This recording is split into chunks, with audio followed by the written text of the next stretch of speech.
Oi, gente, meu nome é Carmen Scartesini, eu tô aqui para falar sobre livros e ideias, essa é a ideia do canal. Hoje eu vou falar sobre por que a gente é triste, principalmente com as ideias abordadas no livro Nação Dopamina. Esse livro começa abordando a ideia de tristeza, mas mais voltada com foco no mal-estar, assim, né? Então, por que a gente tem às vezes uma sensação de mal-estar? De onde é que vem o sofrimento, essa tristeza? E como que a gente pode remediar isso de alguma forma, né? Então a autora coloca principalmente como que hoje a gente vive numa sociedade em que a gente é estimulado de várias formas possíveis. Esse hiperestímulo gera uma hiperestimulação, ficou meio redundante, mas ele estimula uma maior produção dos nossos transmissores de dopamina e os nossos receptores. A dopamina é um dos principais neurotransmissores responsáveis pela nossa motivação, pela nossa sensação de bem-estar. Ela já foi muito ligada ao conceito de prazer, mas hoje a gente já sabe que ela está muito mais ligada ao processo de recompensa do que a recompensa em si. Então, essa ideia de tristeza, de mal-estar desse século que a gente vive, ela é muito gerada por muitos estímulos, uma sociedade que a gente pode falar que é hiperdopaminérgica. Então a gente tem uma sociedade que estimula a gente a ter vários picos de dopamina, né? E a gente pode fazer um paralelo, como ela faz no livro, que esses picos de dopamina são muito comuns em usuários, em pessoas que usam drogas, né? Então a droga, ela gera esse pico de dopamina. Aí você pode se perguntar, mas Carmen, eu não uso drogas, né? E estou triste, tenho sofrimento, não estou me sentindo bem.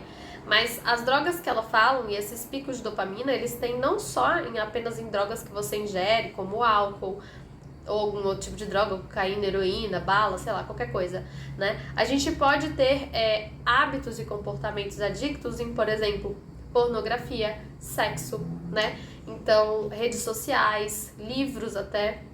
Então, qualquer coisa que faça com que a gente tenha um pico de dopamina e aumente essa nossa produção e faça com que, às vezes, a gente fique pouco sensível quando a gente não tem estímulos muito grandes em relação ao nosso bem-estar, né?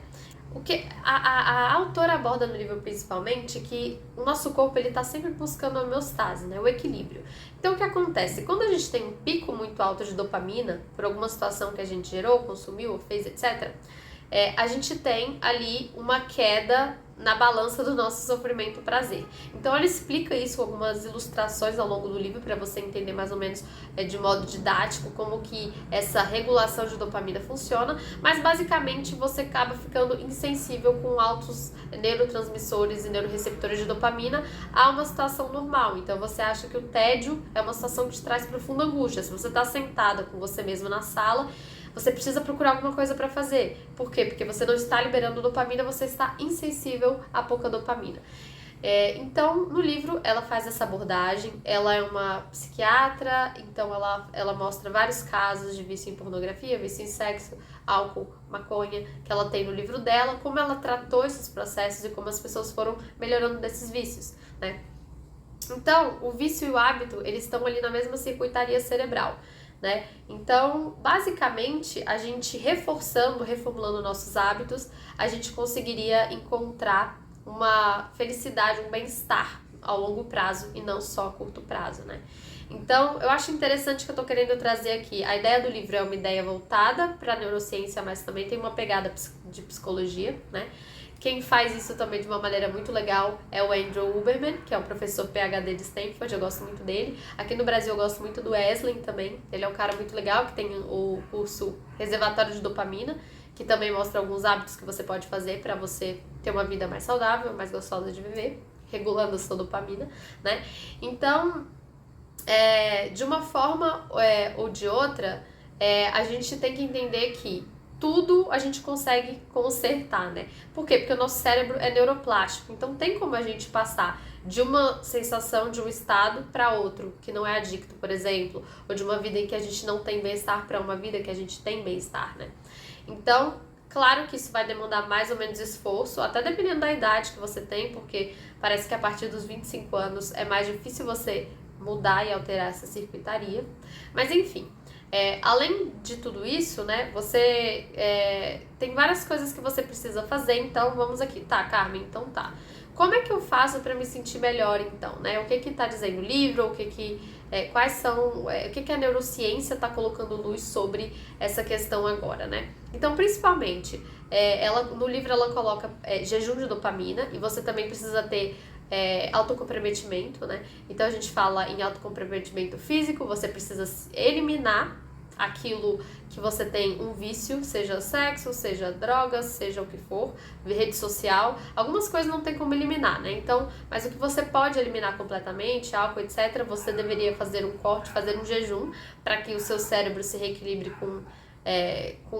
comece a dar atenção e recompensa para outras coisas que não sejam liberadores de picos de dopamina. Ele fala sobre o autocomprometimento categórico também, que é aquele que você vai eliminar também os gatilhos que te levam a isso. Então, se você bebe demais, por exemplo, você vai evitar encontrar com aquele amigo que você sempre sai para beber, porque ele pode ser um gatilho para você para beber, né? O Wesley fala muito isso, que é sobre o ambiente. Então, o ambiente, para evitar esses gatilhos, não são apenas a coisa em si, mas tudo que pode te levar, seja um lugar, seja uma pessoa, seja uma sensação. Então, você vai evitar essas coisas, né?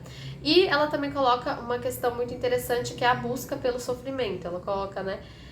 Não é que a gente precisa exatamente buscar o sofrimento pra gente se sentir bem ou se sentir feliz, né? Mas, na hora da gente fazer essa regulação, a gente precisa que a gente se recompense com coisas que sejam menores, que você não precisa se recompensar e se sentir bem apenas com coisas que liberam muita dopamina, né? Então, você precisa fazer uma reeducação aí em relação ao que você consome, a como é a sua vida, né? Mas como fazer isso na prática? Porque não parece uma coisa tão simples, realmente não é, né? Hábitos e como é feita tudo, como tudo isso é orquestrado no nosso cérebro, não é uma coisa tão simples, né? Então, ela coloca essa questão do autocomprometimento e dessa questão da busca pelo sofrimento, que é uma coisa que o Andrew Huberman também aborda, que a gente está achando, por exemplo, quando você pega uma pessoa de alta performance, um atleta, normalmente você pensa, o seu cérebro é igualzinho, a circuitaria do cérebro das pessoas, elas são ativadas pelas mesmas coisas, ou coisas similares, assim, né? Dependendo de como é que você está organizado, mas quando você vai pesquisar o cérebro de alguém, é mais ou menos as mesmas áreas que elas estão responsáveis por alguma atividade cerebral.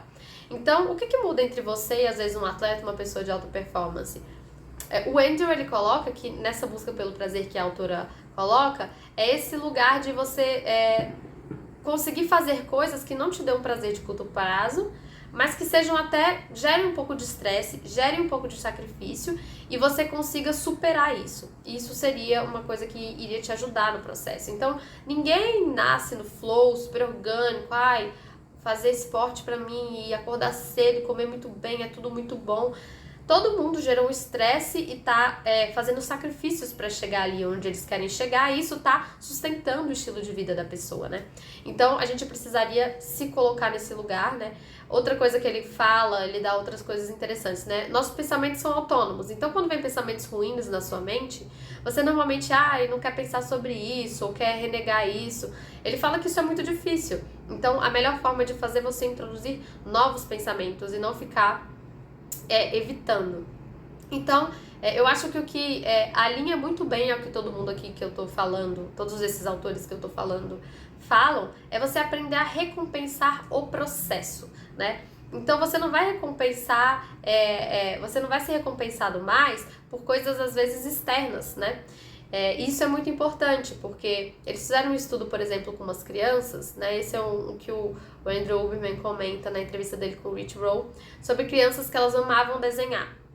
Então, elas faziam vários desenhos e elas sempre gostaram de fazer. A partir do momento que a recompensa começou a ser externa, que uma pessoa começou a chegar lá e dar um bombom e falar parabéns, ainda bem que você desenhou, e fazer essa recompensa externa, as crianças, elas pararam de gostar tanto de desenhar como elas gostavam, porque a recompensa delas não estava mais interna, e sim externa. Então, a gente tem uma consciência de trazer a recompensa do processo pra gente e para pequenas coisas. Então, poxa, hoje eu consegui arrumar meu quarto, hoje eu consegui comer bem. Pequenas recompensas que vão fazer o seu caminho ficar mais fáceis, né?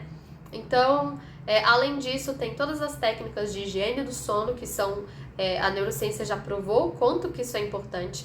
O Andrew, ele cita também vários experimentos lá no laboratório dele, de outras pessoas, que tem a ver com banhos gelados ou meditação. que antes isso era uma coisa meio mística, etc., mas hoje a neurociência já prova como que isso ajuda a gente a manter os nossos níveis de dopamina, né, no nosso cérebro. Então, é muito bater na tecla de primeiro você tem um comportamento que vai te ajudar, depois seu pensamento vai mudar e provavelmente muito depois as suas emoções vão mudar. Então, existe um caminho para você trilhar. E esse caminho não vai ser feito sem esforço, né? Esse caminho não vai ser feito sem propósito e responsabilização.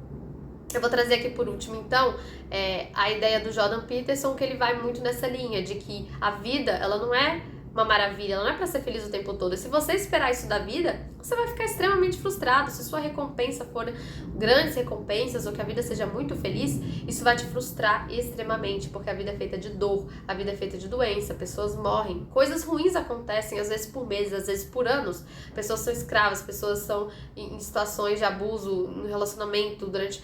Se você esperar que tudo se resolva, se você achar que a vida vai ser maravilhosa, talvez você se frustre e nunca consiga encontrar o que é a verdadeira felicidade. Ele sugere que a felicidade verdadeira está no propósito.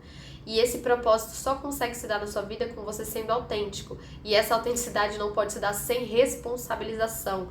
Então, para você ser mais feliz e ter um bem-estar, é você se responsabilizar para você, trazer isso para você e ir recompensando esse processo e fazendo pequenas coisas. Vai arrumar seu quarto, vai fazer o que tem que ser feito, seja autêntico, seja verdadeiro, né? Então, tem todas essas questões. O livro, gente, ele é muito tranquilo de ler. Ele é um livro fácil de ler, bem didático, assim, bem explicativo. Não precisa ser nenhum neurocientista para ler. E eu acho que ele explica bem como que a gente pode se orientar no mundo e evitar tantos estímulos e viver uma vida com maior equilíbrio. Então, é isso, gente. Espero que vocês tenham gostado. Então, hoje a gente comentou sobre a ideia de tristeza, vício e hábito, que estava no livro Nação Dopamina, e eu trouxe algumas pessoas que falam sobre isso também, tanto psicólogos como neurocientistas. Espero que vocês tenham gostado. Até o próximo livro.